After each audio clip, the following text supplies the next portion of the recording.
नजीबाबाद में 28 जून को पहुंचेंगे AIMIM राष्ट्रीय अध्यक्ष असदुद्दीन ओवैसी। जनसभा को करेंगे संबोधित। आपको बता दें, नजीबाबाद में इत्तेहादुल मुस्लिमीन के राष्ट्रीय अध्यक्ष असदुद्दीन ओवैसी 28 जून को नजीबाबाद पहुंचेंगे। वे यहां होने वाली जनसभा को संबोधित करेंगे। पार्टी ने कार्यक्रम को सफल बनाने के लिए तैयारी तेज कर दी है। रविवार को 1 बजे प्रेस वार्ता की गई। विधानसभा से सभी लोग आए और सदर साहब की बात को सुने और समझें और ज़्यादा से ज़्यादा कोशिश करें प्रोग्राम में आने के लिए। जी धन्यवाद।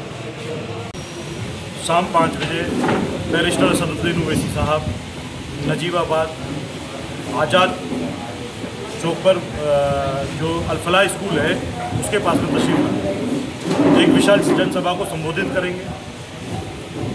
आप पार्टी में जिम्मेदार हैं और आपको दूसरी विधानसभा से संभवतः चुनाव लड़ाने की बात चल रही है। नहीं, मुझे किसी विधानसभा से मेरे चुनाव लड़ने की तैयारी नहीं है। अच्छा, मैं पार्टी का छोटा सा वर्कर हूँ। पार्टी ने मुझे जो जिम्मेदारी दी हुई है, मेरी कोशिश रहती है कि मैं उस जिम्मेदारी को निभा सकूँ और उसी के लिए उसी जिम्मेदारी को निभाने के लिए मैं नजीबाबाद में जो सदर साहब का प्रोग्राम है उसी के ताल्लुक से मैं यहाँ आया हूँ। जैसे अभी पता चला था ओवैसी साहब का भी परसों बयान आया था कि भारतीय जनता पार्टी को रोकने के लिए ओवैसी साहब मजबूती से उत्तर प्रदेश में चुनाव लड़ेंगे।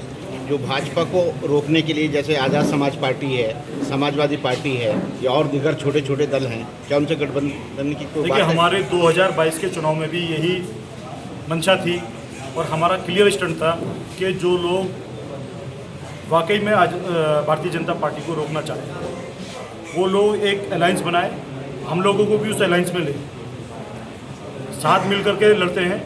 और भारतीय जनता पार्टी को देखिए, ये लोग समाजवादी हो या कांग्रेस या बहुजन समाज पार्टी अलग अलग चुनाव लड़कर कभी भारतीय जनता पार्टी को नहीं रोक सकते। और हमारे नेता बैरिस्टर असदुद्दीन ओवैसी साहब, प्रदेश अध्यक्ष जनाब शौकत अली साहब का बिल्कुल क्लियर कहना है, आज भी हम लोग इस चीज़ के लिए तैयार है।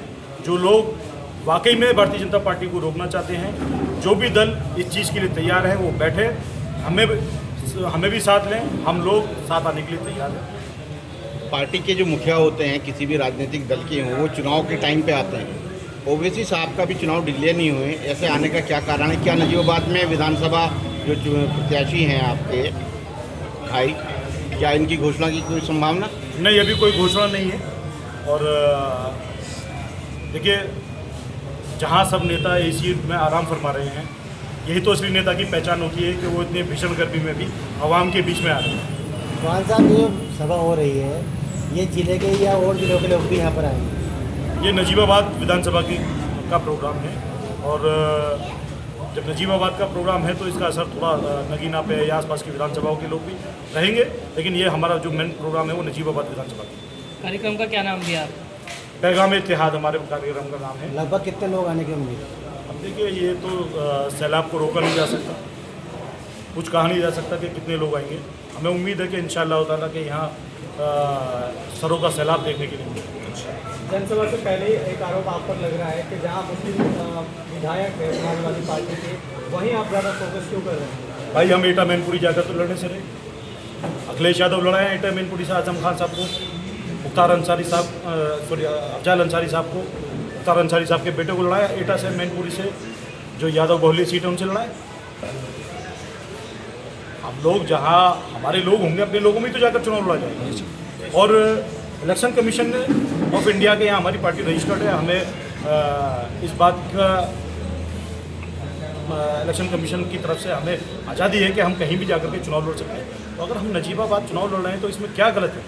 बहरहाल के मंच पर ओवैसी साहब ने ऐलान किया कि हम सबके साथ गठबंधन करने को तैयार है अगर वो हमें हिस्सेदारी में बराबर है। तो क्या बहराइच के बाद से कोई संदेश आपको मिला इन दलों में? बिल्कुल नहीं, ये मेरी बात सुनिए। जिस तरह से बिहार के अंदर तेजस्वी यादव अहंकार में थे,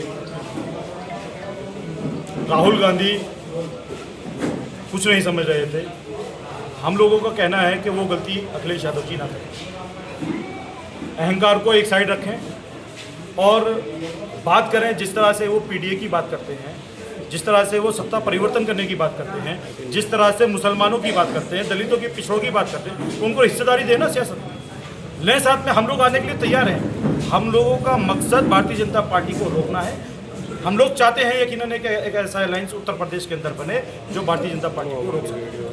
अगर साथ नहीं लिया तो क्या बिहार के तर्ज पर ढोल ताशे लेकर अखिलेश यादव के घर पे जाएंगे? देखिए, हर कोशिश की जाएगी कि हम लोगों को वो गठबंधन में लें। अगर उसके बाद भी वो नहीं मानते हैं, वो अपने अहंकार से बाहर नहीं निकलते हैं, तो फिर हम लोग पूरे तरीके से उत्तर प्रदेश में 200 सीटों पर चुनाव लड़ने की तैयारी करेंगे। विधानसभा में आपकी पार्टी कितनी सीटें निकाल 200 सीटों पर हम लोग नहीं, देखिए निकालने का फैसला ये आवाम का फैसला होता है। नहीं, कितने आपका मतलब अनुमान? हम लोग 200 सीटों पे चुनाव लड़ने की तैयारी कर रहे हैं और इंशाल्लाह हमें इस बार उम्मीद है कि उत्तर प्रदेश की आवाम मजलिस इत्तेहादुल मुस्लिमीन और बैरिस्टर साहब पर भरोसा जताएगी। जिला बिजनौर की कितनी सीटों पर लड़ेंगे?